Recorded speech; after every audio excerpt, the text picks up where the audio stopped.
Right. So today's current affairs topic, let's open our dashboard. Let's get into the current affairs. Okay. So this is today we are covering few topics in prelims paper one of KAS. National is another topic, and then planning and economic reforms. These two topics, there were some few current affairs happening, so which are very important for both IAS and KAS. So when you go to national,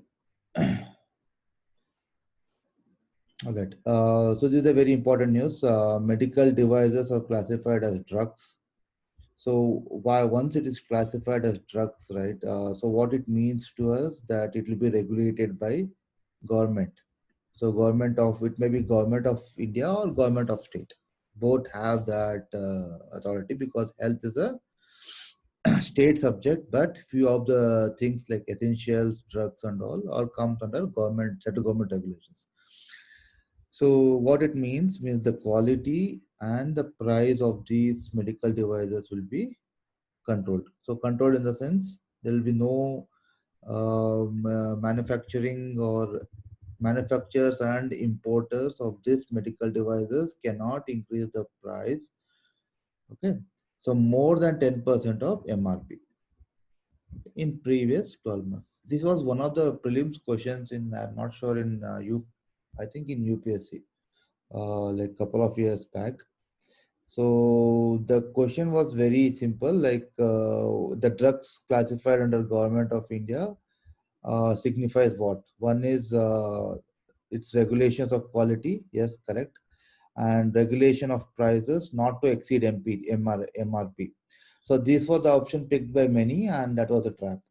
So yes, even though government regulates, the importer or manufacturer has the authority or has the right to charge up to 10% of MRP, maximum retail price, more than 10% of, sorry, above MRP, 10% left. If MRP is 100 rupees, the manufacturers or importer can increase up to 110 rupees. Okay. And MRP is what? The current month? No, it's the MRP of previous 12 months. We know, right? For an year, the prices of goods will be varying. Right? Few goods will be very stable, like pen and all. Maybe books and all will be stable, or even a few goods like will be very extremely not variable.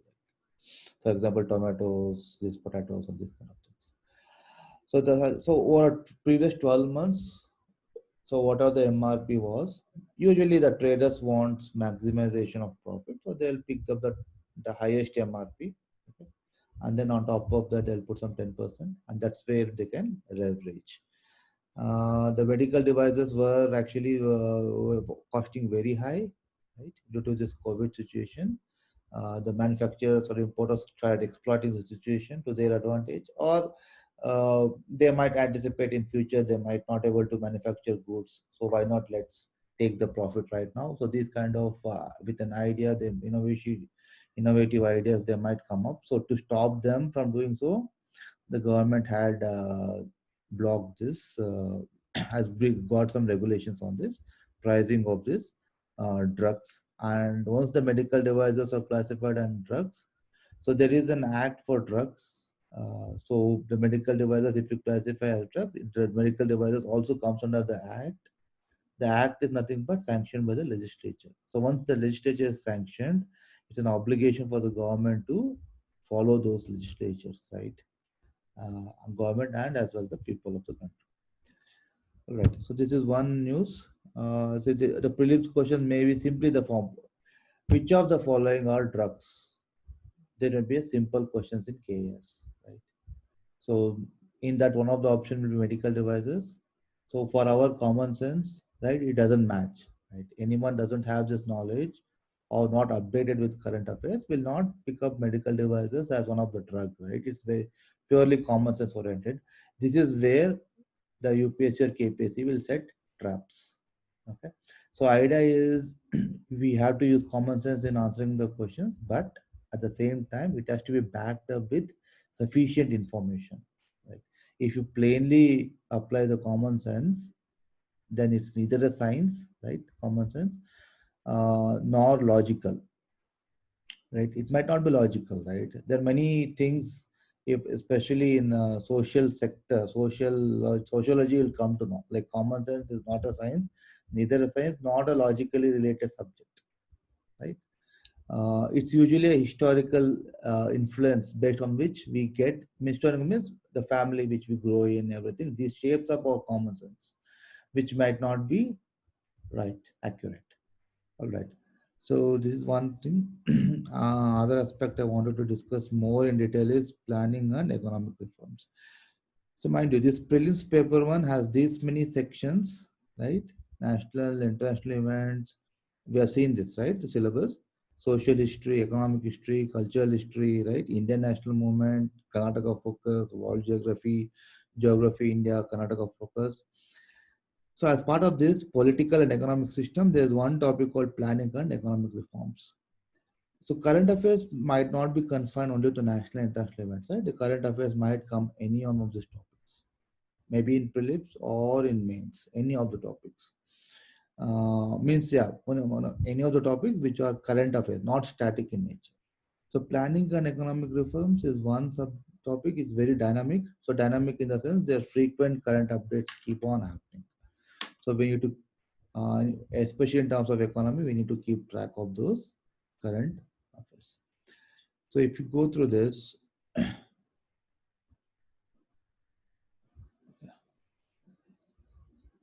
is very important. So it's called Lifeline Udan flights. Okay. So Udan was what? Uday Desh Ki Aam Nagrik, which was brought in by the Modi government. So it has two objectives. Basically, what? To cap the pricing of seats, right? So that the middle class people can travel in flights. Okay, for various reasons, maybe for travel for health reasons, right? Or for business reasons, so whatever it is.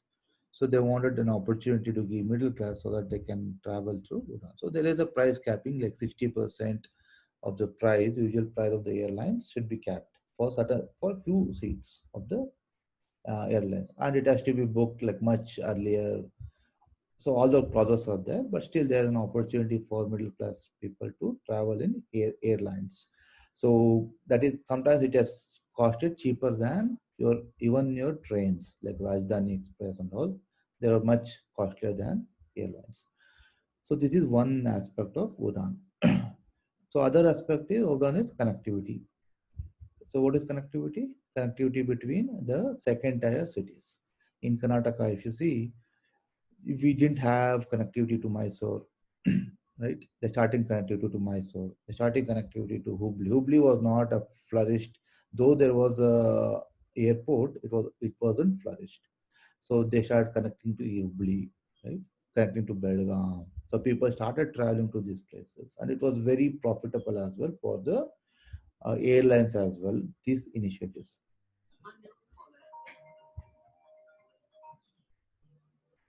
So give me a second. All right.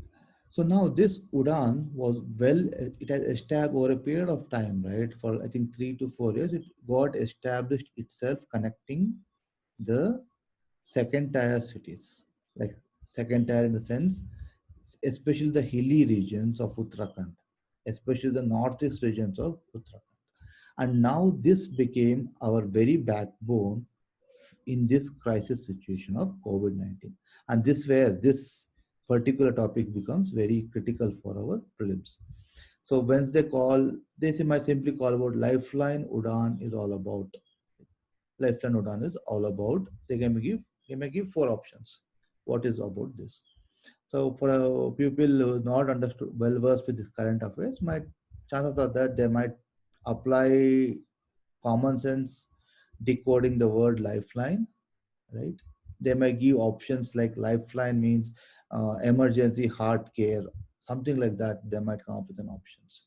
They might say, okay, this is for only for Udan flights or acting as an air ambulance.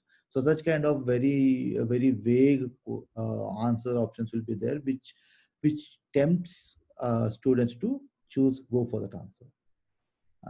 But it's not about that. So it's about transporting essential medical supplies across India.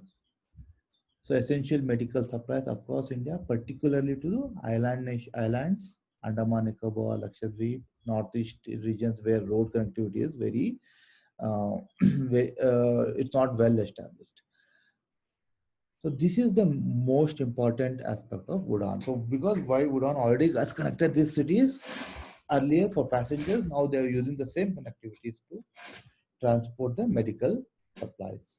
For example, we know the COVID-19 has hit in Jammu Kashmir very badly, right? Ladakh very badly. So if we are not able to transport the medical supplies, then we have so many people will be under health risks. So that's why this Lifeline Udan flights for scheme was established.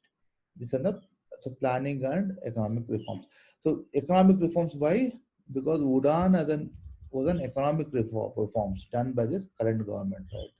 So it was an economic reform means reforms for whom? Reforms for like the poor people, right? Reforms are meant for the middle class people, right? To advance their standard of living. That is all about reforms. So under that category, the Udans will come under that category, and hence this becomes more like a lifeline. All right. So now there might be peripheral questions. This is the main thing, but peripheral questions might also come up. Right? They always have a, especially UPSC, IAS. They always have this mindset to combine the main thing with the peripheral thing. So peripheral thing means what? Who is supervising? Right? Direct supervision of Minister of Civil Aviations. All right. So next I wanted to speak about it. Operates based on hub and spoke model. So I wanted to explain on hub and spoke model. So this is one of the key economic concepts as well. Give me a moment. I'll start my whiteboard. So the hub and spoke model is usually a model used for delivery, the supply chain model. Okay. Supply chain model not only for goods, even for people. This is the most important hub and spoke model. So let me start my sharing my screen. Give me a second.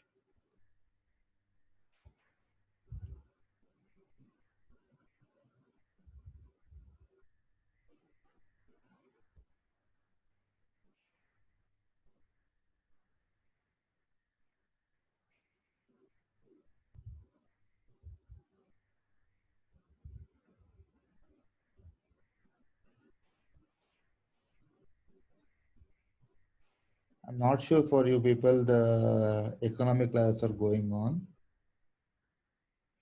I see if you're the polity classes, right? Uh,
So I'll start explaining the hub and spoke model. So this is the model used by in which one Lifeline Udan scheme to transport what essential medical devices.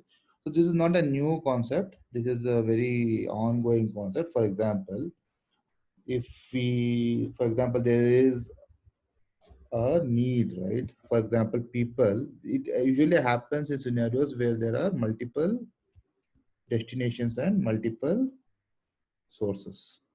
Fine. For example, let's say, let me color black. So what were we talking about? Urban spoke model. So this has come in few times in mains as well, especially in supply chain. Supply chain. So the concept is simple. So supply chain is what? There are situation where are multiple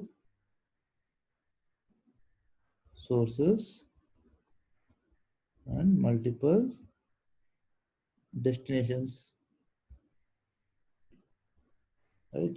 For example, multiple, let's say, sources. S1, S2, S3, S4, and destinations D1, D2, D3, D4. Either we connect directly S1 to every other region, right?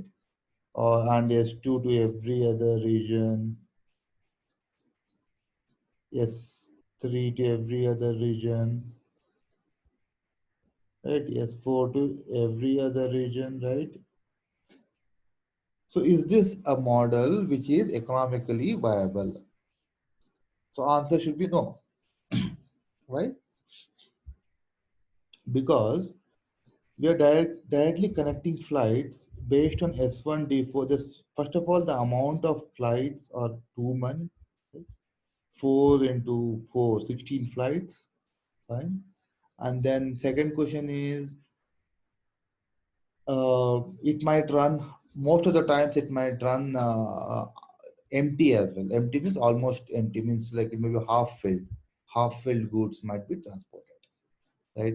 So the airlines, or be it roadways, the buses or trucks, may be half filled, right? Causing losses. So what happened in 1980s? This hub and spoke model was done in followed in the American Airlines. So what happened in those times? Fine. So earlier there was this direct connection, source to destination, which increased number of flights, and the flights went half empty always, and it was become a loss affair. So that time they came into the mechanism of hub. So what is this hub all about? Hub is something, a centralized place, fine, and this S1s, S2, S3, S4 are connected to the hub, right? And the same hub is connected with the D1, D2, D3, D4. This is a pool. Pay attention. This pool is very critical in this solves most of the purpose. For instance, let's say this S1, S2, S3 are, let's say,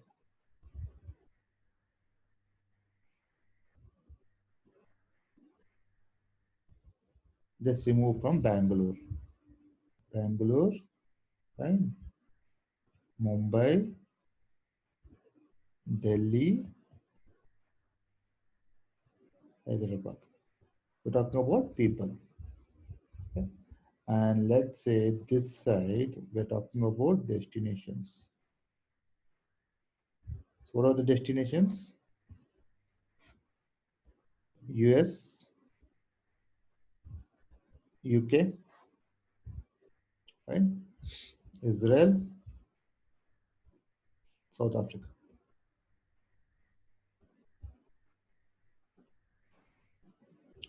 What happens, right? From Bangalore, they bring in all these people who are destined to US, UK, Israel, Africa, right? Bangalore flight has 100 seats. They bring in people who wants to go for US for 25, right? And UK for 20, Israel for 15, South Africa for 10. And then bring those pool of people will come to this centralized location. Make sense? And the same combination of Mumbai, maybe 20 to US, 40 to UK, 10 to Israel, 5 to UK, they come and add to this pool. Fine. Now, what is the advantage? And then 20 from Mumbai, 25 from Bangalore will are coupled together and sent to US. Fine. 40 from Mumbai and 20 from Bangalore coupled together and sent to UK. Right. 10 to 15 sent to Israel. So same way Delhi, Hyderabad. And this is came up to known as Dubai. So that's why we have two hubs, Dubai and Singapore. And Dubai is more flourishing hub than Singapore because of this arrangement, because it's for its geographical location, which is central to many of the countries. So this why what is the advantage, right? The Bangalore flights were full and the outgoing flights were also full. Otherwise, what happens if I had only to Bangalore, say for example, Bangalore to I had only flights from Bangalore to US, right? So what it means? Only 25 people would have come to Bangalore. This only 25 people would have gone to US, right? What about remaining 75 seats to US? It would go on empty, right? And it was gold flights. Of course, we have Air India flights which connects recently directly from Bangalore to US because that is the advanced stage where 100%, if 100% occupancy is there, right, from Bangalore to US, then this is the most suitable thing because the cost, the airline can save cost in this transit costs. Okay, but if there's not 100% between two one, it's called one is to one, peer to peer connectivity or something like that. So if there's not 100%, then this is the model which is more suitable. I hope you got the question. Hub and um, spoke model of supply chain. Now imagine same. Before the people, now people are replaced with medicines, right? Now what is the medicine? Essential medicines, right? So we need medicines for multiple locations, right? So now remove this to Andaman Nicobar, right?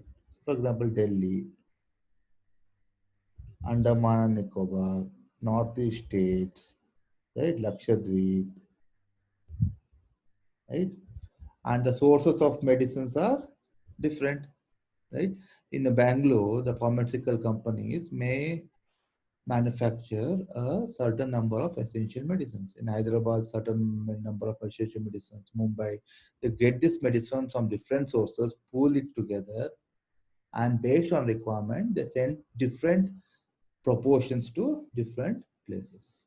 So this is the most economically viable format of supply chain management. Fine. This is not only confined to airlines, it's also for truck management, right? Even for bus services, right? So if you see even for bus services, uh, there's something called Majestic is a hub for us, right? Why? We don't have like direct buses, right? From Melanka to, for example, you have to go to Care Market or Care Puram, right? We can have, there are direct buses, I'm not denying that, but the hub is more prominent for this same reasons. All right. So any other questions? Okay. Well, I'll stop for a moment for current affairs. Let's get on to the switch gears to get on to the main subject, geography. Okay.